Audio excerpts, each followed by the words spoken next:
La supuesta preocupación de una joven al no poder comunicarse con su mejor amiga culmina en un atroz descubrimiento. El día 10 de enero del 2007, en un apartamento localizado en el barrio Vicente López, en el área de Florida, Buenos Aires, Argentina, donde al entrar se podía escuchar una alarma que antes sonaba melódica y ahora solo llenaba de escalofríos. Una alarma que llevaba retumbando en una habitación por horas.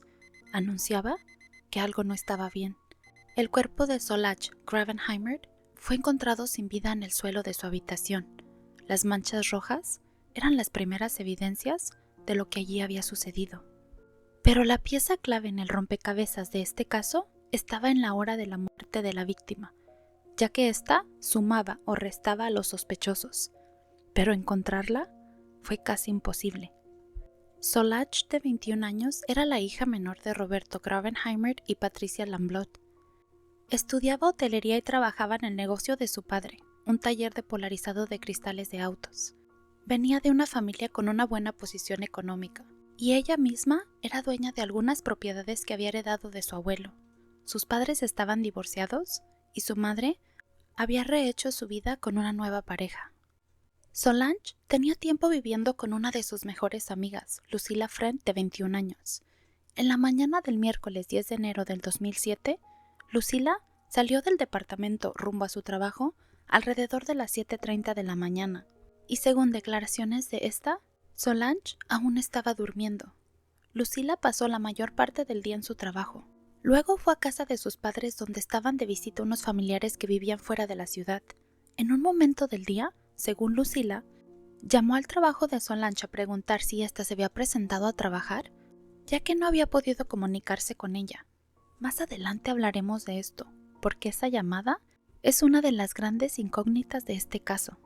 Más tarde, ese mismo día, Lucilla se dirigió a la casa de Valeria, una prima de Solange, quien amenizaba una fiesta por su cumpleaños, donde se había quedado de ver con Solange, esto según mensajes de texto entre las dos jóvenes. Al llegar a la fiesta, Lucilla se percató que Solange no se encontraba en el lugar y comenzó a preguntarle a los asistentes si alguien había podido comunicarse con ella en algún momento del día, a lo que todos contestaron que no. También se contactaron con amigos y familiares por teléfono para preguntarles si sabían algo de ella, al igual que todos los demás, contestaron que no. En ese momento la preocupación creció, así que Lucilla le pidió a Valeria, prima de Solange, que la acompañara a su departamento para ver si ésta se encontraba allí. Rumbo al departamento, Lucilla también se comunicó con Santiago Abramovic, novio de Solange, para decirle que no había podido comunicarse con Solange en todo el día y que si podía acompañarlas al departamento a buscarla. Este accedió y también se dirigió al lugar. Cuando se encuentran todos en el lugar, Lucilla abre el portal de la vivienda con sus llaves. Luego caminaron un pequeño pasillo hasta llegar a la puerta del departamento, la cual también se encontraba cerrada y fue abierta por Lucilla. De lo primero que se percataron es un sonido que sale del departamento.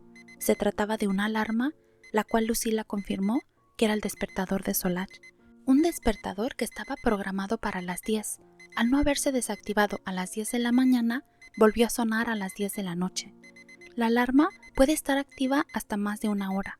Los jóvenes llegaron al departamento alrededor de las 10:30 de la noche. Otra de las cosas que Lucilla se percató al entrar al lugar es que el teléfono fijo había sido desconectado. Eso la puso nerviosa y la hace pensar que algo raro había sucedido, que tal vez alguien había entrado a la casa. En ese momento, Santiago es el único que sube al cuarto de Solange utilizando unas escaleras de caracol. Luego grita desde arriba que Solange se encuentra recostada boca abajo en el piso y que había mucha sangre. Santiago sale del departamento consternado y en shock.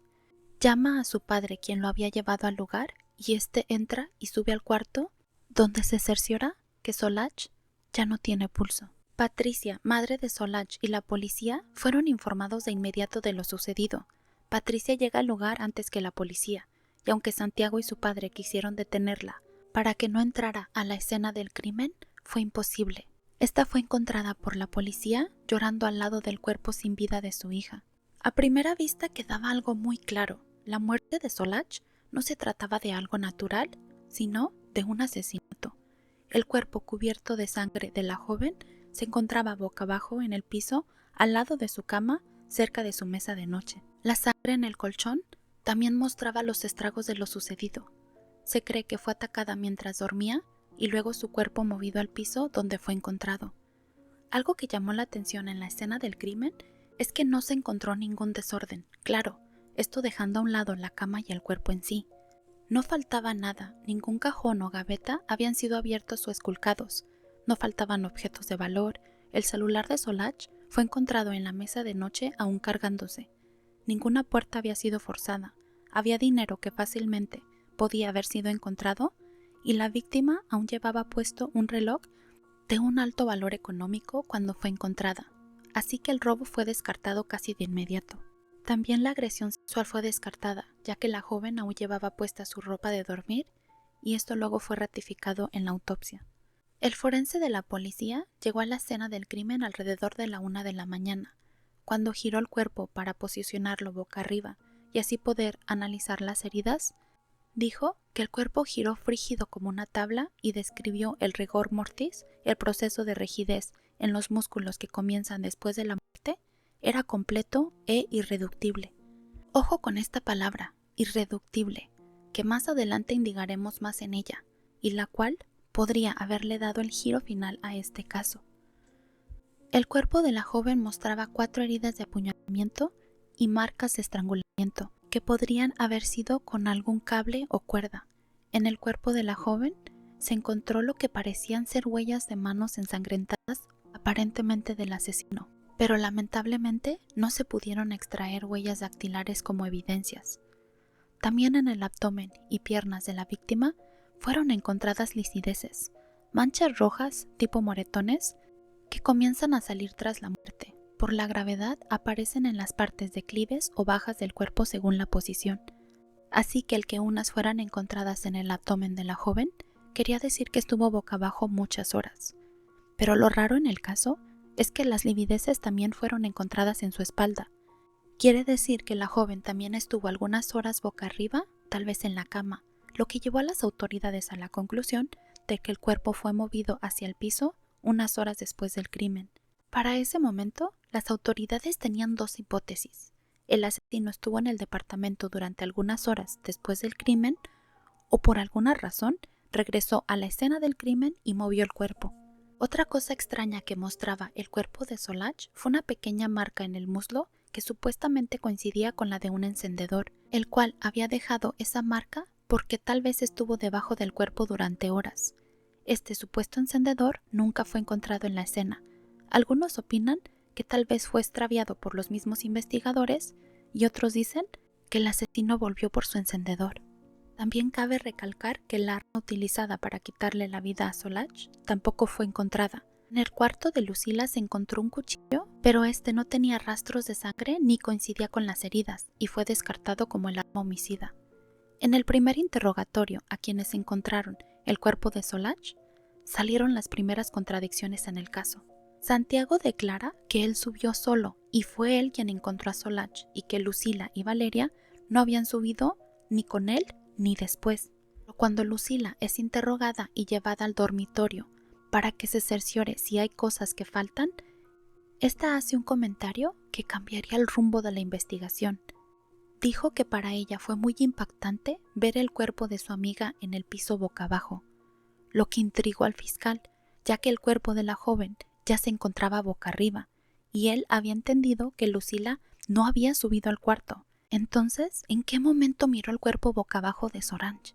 Pero según Lucila, ella sí había subido al cuarto después de Santiago. Santiago dijo que cuando él bajó del cuarto, Lucila se encontraba en la cocina, y que al salir del apartamento para llamar a su padre, se encontró con Valeria en el pasillo, pero ésta declaró que estaba en el auto y que en ningún momento se cruzó con Santiago. Aunque podría ser que por el impacto de lo sucedido, los jóvenes estaban confundidos. Pero para las autoridades y el fiscal, esto era muy sospechoso, sobre todo las contradicciones de Lucila. Para el fiscal, ella era una de las principales sospechosas ya que vivía con la joven. También tenía las llaves del apartamento, y como las puertas no habían sido forzadas, eso no estaba a su favor. Otra cosa que puso a Lucila arriba en el tablero de los sospechosos fue que para el perito, la muerte de Solange había sido entre la 1 y las 10 de la mañana, lo que ponía a Lucila en el apartamento gran parte del tiempo. La autopsia. Una autopsia que traería mucha controversia y diferentes puntos de vista al caso. Esta revelaría que la muerte fue por asfixia y desangramiento. Pero la controversia comenzaba aquí, ya que no se sabe si se asfixiaba mientras se desangraba, es decir, que su misma sangre le provocó la asfixia, o la asfixiaban mientras se desangraba, es decir, que alguien realizaba alguna presión para obstruir la entrada de oxígeno. Y si fue así, ¿cuál fue la forma de asfixia? Ya que el primer perito que realizó el análisis del cuerpo en la escena del crimen describió que había señas de ahorcamiento en el cuello, pero en la autopsia se encontraron pequeñas marcas o heridas en la nariz y boca que son relacionadas con asfixia por presión en la cara, más concreto con una mano, aunque también había heridas en el cuello que podrían estar relacionadas con el ahorcamiento, mas no se pudo concluir que esa fuese la causa de la muerte. Yo, en mi punto de vista, quiero pensar que tal vez el asesino comenzó un ahorcamiento con algún cable o cuerda, pero por la gravedad de las heridas que ya había realizado con el arma blanca, no continuó y prefirió realizar obstrucción de oxígeno en la cara utilizando la mano. En la autopsia también se percataron de la falta de heridas de defensa, y el que llevara puesta la férula de descarga o guardia nocturna dental aumentó la hipótesis de que se encontraba dormida cuando fue atacada. La autopsia también resaltaría los graves errores cometidos en la escena del crimen y la pobre acción de las autoridades, al menos en la recolección y procesamiento de evidencias. La vejiga de Solange estaba vacía. Esto podría ser porque su muerte ocurrió poco después de que ella se durmió, o que en la madrugada ella se levantó al baño y poco después ocurrió el asesinato. También existe la posibilidad que durante la asfixia hubiese sucedido una relajación, lo que provocara que se orinara, pero no había forma de saberlo o investigarlo, ya que el colchón y la ropa que llevaba puesta nunca fueron examinados para encontrar residuos de líquidos fuera de la sangre. Un pequeño cabello fue localizado en el cuerpo de Solange, pero este no coincidía con el de ella ni con el de Lucila, quien fuese la principal sospechosa. Los médicos que realizaron la autopsia ponen la hora de muerte entre 24 a 36 horas antes de que ellos tuvieran contacto con el cuerpo, quiere decir entre las 5 de la mañana y las 5 de la tarde del día 10 de enero, unas horas antes de que fuera encontrado el cuerpo. Esto basándose en el nivel del rigor mortis, ya que el cuerpo no era tan rígido cuando ellos comenzaron la examinación. El rigor mortis ya no era completo, siendo esto normal, ya que este comienza a desaparecer entre 24 a 36 horas después de la muerte. También realizaron un análisis del humor vítreo, un líquido gelatinoso que se encuentra en el ojo y los ayuda a estimar cuánto tiempo ha pasado después de la muerte analizando ciertos electrolitos, pero en algún momento esta prueba fue contaminada y arrojó una hora errónea y tuvo que ser descartada. Unos días después del crimen, el fiscal pidió a los que estuvieron presentes el día del hallazgo del cuerpo que asistieran a la escena del crimen para la reconstrucción de los hechos, la cual fue televisada. Lucila se miraba desencajada. Describió cómo llegó y subió a la habitación. Lloraba casi en todo momento. Se impresionó mucho al ver a una persona en la misma posición en la que fue encontrado el cuerpo de Solange. Incluso por petición del fiscal, la hacen que realice una recreación como que ella está asfixiando con un cable a la persona que se hace pasar por la víctima. Entre lágrimas ella suplicaba y pedía que pararan, que no quería hacerlo.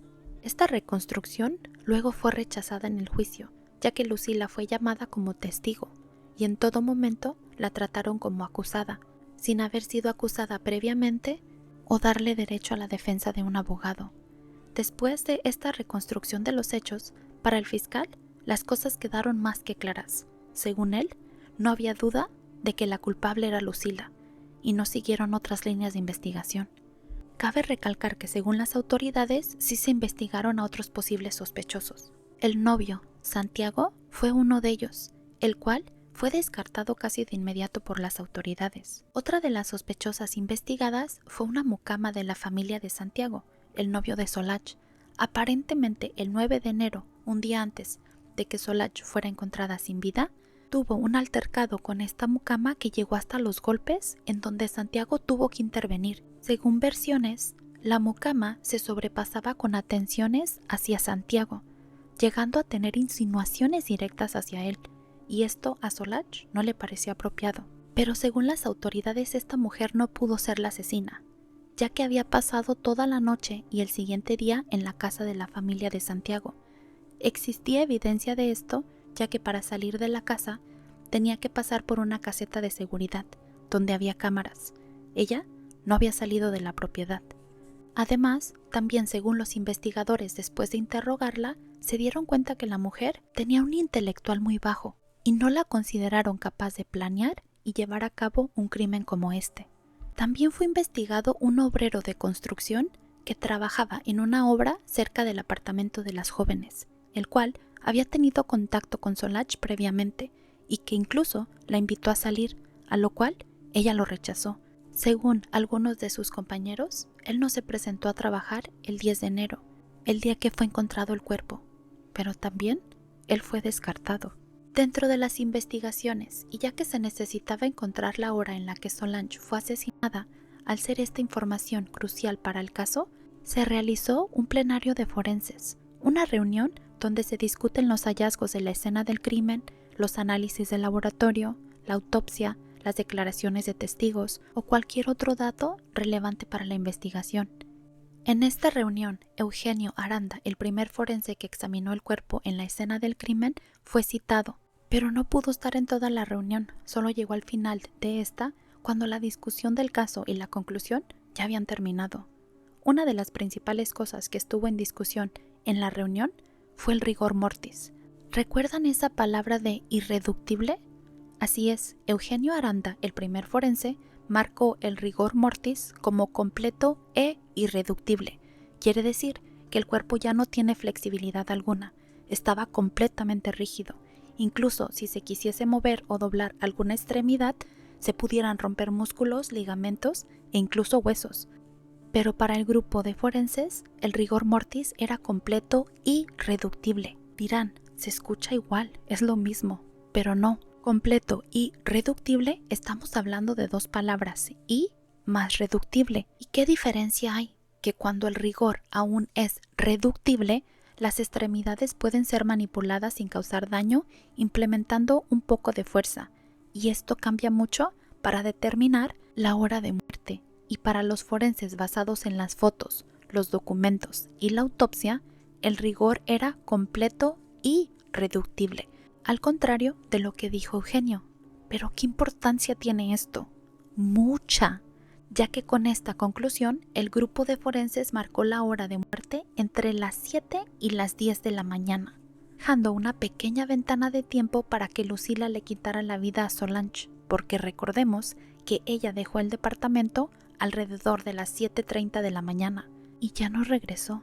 Lucila es acusada formalmente por el asesinato de Solange, pero no es detenida en ningún momento. Incluso salió del país y vivió en Europa mientras esperaba la hora de su juicio, el cual comenzó en junio del 2011. Fiscalía tuvo el juicio un poco complicado. Como hemos escuchado, carecen de pruebas determinantes tales como huellas dactilares o ADN. Solo tenían indicios y elementos, que si son fuertes, claro que pueden ayudar en el juicio. Pero uno de los principales sería la hora de muerte, en la cual nadie se pudo poner de acuerdo. La fiscalía, junto con la familia de Solange, argumentaban que Lucila le quitó la vida en la madrugada, que dejó el cuerpo sobre la cama hasta antes de irse a trabajar, donde lo movió bajándolo al piso, dando así el tiempo para que se formaran las livideces en la espalda. El móvil del crimen, envidia. En algunas declaraciones, amigos y familiares argumentaron que Solange ya no quería vivir con Lucila, que tenían problemas, ya que Lucila era muy desordenada, que utilizaba la ropa de Solange, incluso la interior. También salió a relucir un supuesto problema que hubo entre ellas meses antes, donde un ex de Lucila estaba involucrado. Supuestamente habría habido un coqueteo entre Solange y lo que enojó a Lucila. La prensa incluso sacó a relucir que tal vez las jóvenes tenían una relación amorosa, o que Lucila era la que estaba enamorada y Solange la habría rechazado. Durante el juicio, la fiscalía intentó demostrar, llamando a una testigo, que Lucila nunca llamó al trabajo de Solange preguntando por ella. La testigo dijo que no hubo tal llamada, pero la llamada sí existió. Estaba en los registros telefónicos de Lucila. Fue de 12 segundos. Aquí la pregunta es ¿por qué o para qué la hizo? ¿Por qué la testigo dijo que ella no habló con Lucila? ¿Lucila estaría tratando de tener coartadas y tal vez llamó y no dijo nada? ¿Y solo quería que la llamada quedara registrada? La defensa de Lucila contrata un perito, el cual da otra hora de muerte. Él la marca entre las 10 de la mañana y la 1 de la tarde, lo que descartaría a Lucila como presunta culpable, ya que para ese momento ella no se encontraría en el departamento. Recapitulemos, tenemos 5 horas diferentes de muerte, esto según diferentes expertos. Aranda, el primer perito, indica la muerte entre la 1 y las 10 de la mañana. La autopsia entre las 5 de la mañana y las 5 de la tarde. El grupo de forenses entre las 7 de la mañana y la 1 de la tarde. El perito de la defensa entre las 10 de la mañana y la 1 de la tarde. Y por último, el perito de la familia de Solange alrededor de la 1 de la mañana. En el juicio, Eugenio Aranda, el primer perito, sostuvo su versión en todo momento. Como podemos ver, no hay forma de que todos se pongan de acuerdo. En algo que la mayoría de ellos sí estuvo de acuerdo fueron las livideces, las manchas o moretones que deja la sangre al asentarse después de la muerte. Y ojo, esto podría también ayudar mucho a determinar quién está más acertado en la hora de la muerte. Solange tenía livideces en la espalda, lo que quiere decir que estuvo un mínimo de 30 minutos, que es cuando estas comienzan a formarse, pero por la intensidad de estas, que incluso pudieron ser vistas en fotografías, tuvo que haber pasado mínimo de 3 a 4 horas en